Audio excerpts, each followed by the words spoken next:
My name is Vandy, and I'm here to protect the timeline.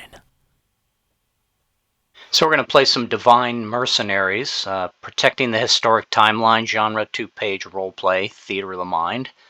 You can find it on DriveThru RPG for probably about $1, coming up in the next weekend.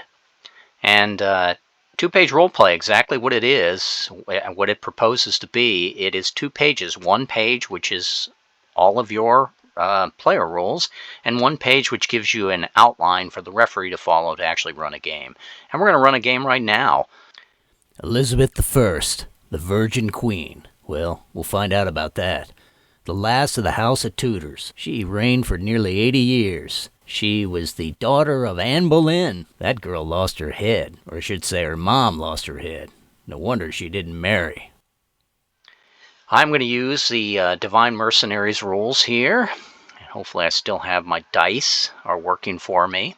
And I'm going to play a time cop, essentially, and I'm going to meet with Queen Elizabeth because the threat to the timeline appears to be related to her.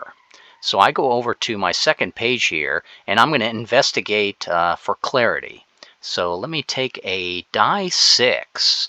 Do I have a die 6? I get a single die destined, but I don't add the destined +1, so it's going to be a 1.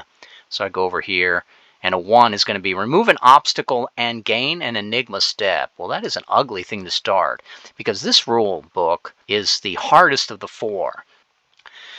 The 3 other time travel games, Bajillion Ways to Die, which is actually time travel to manipulate the timeline. Then you have Quantum Thievery, which is more of a farcical type of thing where you're invading the timeline trying to collect relics on orders of some supreme AI or supreme being, depending upon how you like to play your games. And the time surfing dudes for more of a farcical type of time travel play, great for with your friends. So, but we're going to be playing the Divine Mercenaries here.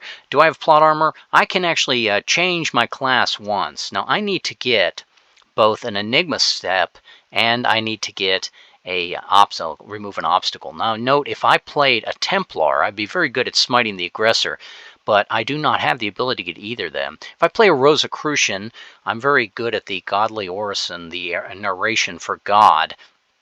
But if I go down here trying to do something, anything, to remove an obstacle, as a Rosicrucian, I would be all others. No, I would roll 2 dice and take the lower. That's terrible. I'm going to have to probably play a Freemason or a Skeptic. If I played a Skeptic, someone who doesn't fully believe in my mission here as a Divine Mercenary, I'm just a hapless time traveler, some sort of mercenary in time, I'll play a Viking. And am I a Viking Templar? Nah. Rosicrucian? Nah. Freemason? No. I'm just going to play a simple Skeptic. Now, normally a Skeptic would be something that you default to, but a Skeptic rolls 1 die on any table, so let's see if we can get away with that. I need to both get a Godly Orison for a gain an enigma step and a defeat an obstacle. So I'm going to roll a d6. I am destined status, and that adds 1 to my die roll. Here comes my roll. And I roll a 7. So I have picked up, if I can get on the right table here, I have picked up a 7 plus that zeal, so I have that enigma step. Now I'm trying to do something, anything, to get that obstacle out of my way. Probably an obstacle to get in here and speak with the Queen. The Queen's not going to just let anyone, especially somebody who's flexing their biceps in here. We don't want to offend the Virgin Queen. Here comes my die roll on do something, anything. And it's a 6, die +1. And so when I look at that, a die +1, a 6 is adept, defeat an enemy minion, but not the boss, or remove an obstacle to progress. So I have made my 2 conditions here of removing an obstacle and gaining an enigma step. So I have got access to the Queen Elizabeth, and she tells me that if she thinks there's a plot not involving her, but actually of her chief admiral Drake. Francis Drake, one of the 4 great privateers, along with Hawkins and a few others. They eventually made him a knight. He was one of the first to circumnavigate the entire globe. Hopefully, we don't have to do that today. Drake has been stealing from the Spanish gold. So I'm going to go visit Drake in port here. And so I would go back to these tables. Now I can roll on here, or I can roll on here. Guard the John Bar hinge. I'm going to protect Drake. I'm going to roll a d6 on guarding the John Bar hinge. Here comes my d6. Destined status. You can do this as you go along with your friends. You can just play this on the fly. You can make up an elaborate time travel scenario. It's all possible in two-page role play, and each of the different games is slightly different. As I said, this is the hardest, so I expect somewhere that I may be slain during this adventure. And I rolled what? A 6. 6 plus. Defeat a die 6 minions to move to the climax. Now, defeating a die 6 minions, the best way to do that would be a smite aggressor. Grenades. Defeat any one profiteer of the time, either a boss or a minion. Pistols, I can defeat a boss or a minion. So I'm going to roll a d6 on smite aggressors, and I'm going to add 1 to the die roll because I have destined status. And my luck is starting to hold? No, that's a 3. That 3 means that I'm phased. Select grenades, pistols, or blades that no longer work. I'm going to say my blade no longer works. I'm not as fancy with my cutlass and rapier work as I should be here. I'm more of a martial arts guy. And here comes my next roll on d6. Same table. I haven't lost my ability to roll there yet. 1 die, adding 1. 7. So with that 7, I have used grenades and I've defeated 1 of the d6 minions. How many minions am I facing here? Let's see if I'm going to get 6. Ha! Well, it's a 5. You don't add 1 to the number of minions for destined status. 5. There are 4 left. Let's see if I can defeat them in short order. Same table, rolling the die. A 6. I killed 1 more. There are 3 left.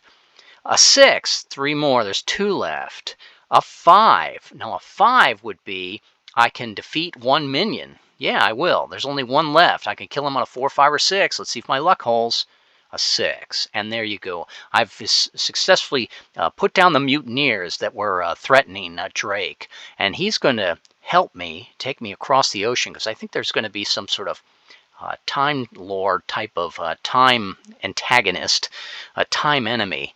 Well, we want to get rid of that TARDIS out of the New World. So he's going to take me over into the Roanoke colonies here, and I have to cross the ocean.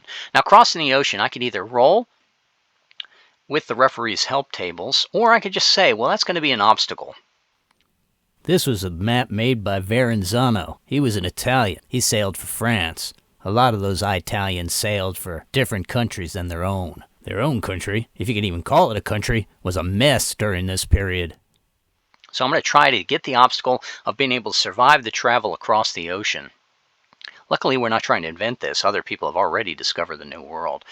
This scenario is probably taking place somewhere in the 1500s, mid-1500s, right before the Spanish Armada. Well, that would be a little bit later than that. And so Elizabeth might not even be in power. It might be her father is in power, Henry VIII. But here we go with our continued play. I need to get an obstacle of surviving the travel across the country. And to do that, I would go to do something, anything, and I would roll my d6. I would add 1 for my destined status, and here comes my die roll. It's going to give out at the end. Gosh, that's a lot of 6s. At this point, I would be checking the API calls to make sure that I don't have something broken in the code here. Rolling that 6, Adept. Defeat an enemy minion, but not the boss. Remove an obstacle and progress to restoring the timeline. I am in good shape. I have gotten to the climax. Now, the climax is going to be in the Lost Colony of Roanoke. The Lost Colony. It was founded by Sir Walter Raleigh. He was one of them 4 privateers that served Queen Elizabeth. Nobody knows what happened to the Lost Colony. 200 people set ashore. Not a single one was found. I know what happened. Anti-Time Lords, bent on bending things to their own will. I just grabbed a couple of pictures, from Wikimedia Commons here to set up some sort of template of my time travel adventure. You could use some elaborate maps if you have more of a D&D dungeon crawl type feel to your game. You could add, individual traps, better obstacles to find. But again, I'm just trying to demo the mechanics here.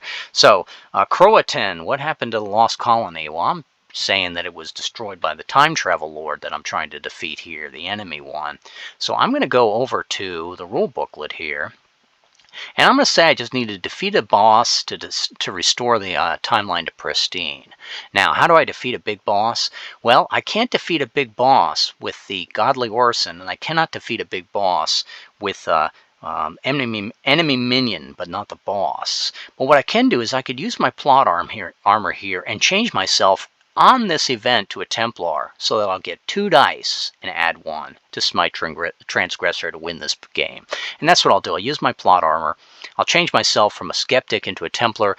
Maybe I've seen that as a divine mercenary that I do have a place here in ensuring the timeline is going to be pristine as it was divinely written, as it has been, as I know it in my own history. And so I go over to the game mechanics here to roll my die, and when I roll my die, and I'm looking for a high number, of course. Oh, I cheated myself. Pair of destined. 2 dice, adding 1, 7. Well, that's about it. Put everything back in order. All in a day's work. And that's how it wins. Because a 7, I'm just going to use those grenades again. So I'm going to walk up on my evil time lord, my time bandit, who's destroying the timeline, maybe stealing gold from the past and taking the future. Maybe he's trying to assassinate other people to set up John Bar hinges, and I'm trying to protect the John Bar hinges. Now, what do I mean by a John Bar hinge? A John Bar hinge is an event that will allow time to sort of move in one direction or another. A lot of them are yes or no type of things. Did this happen or did it not? But that's about it. That's, I'll keep it short and sweet. Divine Mercenaries. Again, if you bought the other 3, thank you very much. If you haven't bought any 2-page role play, it's worth investing in one and giving it a shot. Maybe spend 10 minutes like I did playing it solo, or get your friends together, especially friends who haven't role played a little while. You can put this sheet in front of them and say, hey, go ahead and pick a type of character class, and when you need to resolve things, you resolve it through storytelling, and when the dice, they will come up, but then you can see the interactions right off of your sheet here. And as you referee, again, you don't need to take a whole lot of time setting up an elaborate scenario, especially since most of these are going to be a one-off. You can just go ahead and use the mechanics here where you're rolling on investigate to clarity until you get a result that pushes you to guard the John Bar. You find the actual event you're doing, or you just set a time limit on yourself. We're going to play a half an hour where we're trying to fumble along and see what historic event are the bad guys trying to change, and then after we find that, we're going to defeat them there, but we have to essentially purge them from the timeline with this climactic ending. More later.